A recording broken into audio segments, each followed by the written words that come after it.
For me, a non-negotiable part of the real estate process and the hill I will die on is education. I think so many agents gloss over so many things in the real estate industry, and I've always come at it from the side that I want my clients to understand what it is they're doing, what it is they're signing, what the implications are. It's one thing to put clauses, which of course we all do, into our contracts as client protection. But it's a whole, and some agents will do that, but never explain a thing, just, yep, sign here, you hold the pen, I'll move the paper.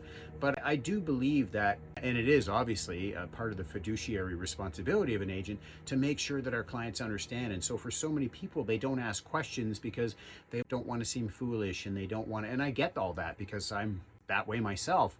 But the reality, so rather than put the on my clients to ask me the questions, which they may not even know to ask, I just go through and explain the process and explain the paperwork and explain the clauses and what this means. And if we remove this clause or add this clause, what changes that can make and what that'll mean and so on and so forth. And I think it's just so important. And I think you have a lot smoother process because you're directly addressing people's fears, because that's the reality of what a real estate transaction can do, is it can, a lot of fear can surface in people. It's said to be one of the most stressful moments of someone's life. So as a pilot, as a steward of being help you go through this, a guide, whatever, to be able to educate people, help them explain, feel more comfortable through the process and the situation. For me, that's the real win, is being able to take people through that process that are as fully aware and educated about it as you.